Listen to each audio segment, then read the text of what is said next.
جی ہمارے ساتھ chairman petroleum dealer ایسوسی ایشن عبدالسمیع خان موجود ہیں، ان سے جان لیتے ہیں۔ سر آج سارے ڈیلرز آئے ہوئے تھے، سپلائی بند کرنے کا بھی یکم سے کہہ رہے ہیں، مطالبات کیا ہے بیسیکلی اور تحفظات کیا ہے حکومت سے؟ دیکھیے مطالبہ ان کا یہ ہے کہ ان کی نئی گاڑیاں بنوائیں ڈیلر کی کہ آپ ان گاڑیوں سے اپنا پروڈکٹ لے کے پمپ پہ آئیں گے۔ انہوں نے جو تھا اس اسٹینڈرڈ سے زیادہ بنوائی، ان کا لاکھوں روپے ایک ایک پمپ کا خرچ ہو گئے۔ اب وہ کہہ رہے ہیں کہ 31 کے بعد یہ گاڑیاں ریجیکٹ کر دیں گے اور ہماری اپنی گاڑیاں ہیں وہ ڈیلیور کریں گی۔ تو یہ بڑا تکلیف دہ بات ہے، اور ان کے کروڑوں اربوں روپے سب کے خرچ ہو گئے ہیں۔ تو ہم تو یہ چاہتے تھے کہ ہم کوئی سخت ایکشن نہیں لیں۔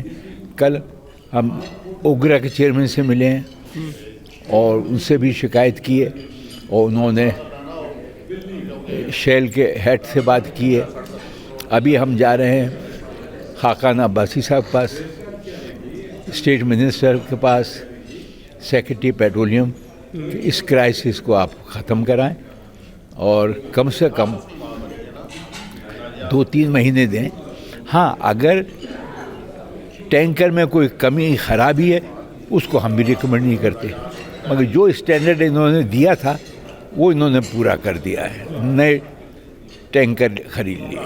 ابھی جو ڈیلرز کا رویہ یا ان کا جو لگ رہا ہے جو طریقہ کار، وہ تو بالکل بھی چونکہ وہ خسارے میں جا رہے ہیں، اس وجہ سے یکم کے بعد وہ تو کرتے ہوئے دکھائی نہیں دے رہے۔ آپ جو ملاقاتیں کرنے جا رہے ہیں اس سے پہلے لگتا ہے کہ کوئی ان کے طرف سے یقین دہانی ہو جائے گی اور یہ ڈیڈ لاک ختم ہو جائے گا؟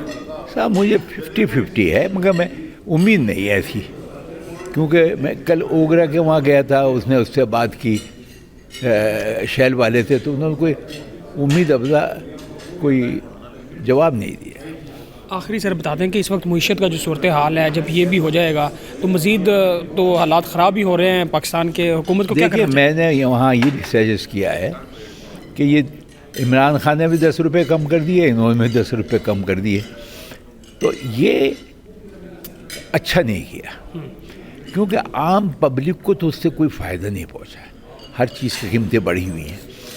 ہونا یہ چاہیے تھا کہ 2 روپے کرتے رہتے، مگر یہ بار جو کم کیا ہے یہ بھی آٹومیٹیکلی پبلک پہ آ جائے گا، ٹیکس بڑھا دیں گے، یہ کر دیں گے، تو یہ بغیر نہ سمجھی ان کو یہ کرنا نہیں چاہیے۔ عبدالسمیع خان ہمارے ساتھ موجود تھے، چیئرمین ہیں پاکستان کے پیٹرولیم ڈیلر ایسوسی ایشن کے، اور تمام ڈیلرز آج یہاں پہ جمع تھے اور انہوں نے فیصلہ کیا ہے کہ یکم کے بعد یعنی 2023 جیسے سال شروع ہوگا تو یہ اپنے سپلائی بند کر دیں گے اگر ان کے مطالبات پورے نہ کیے۔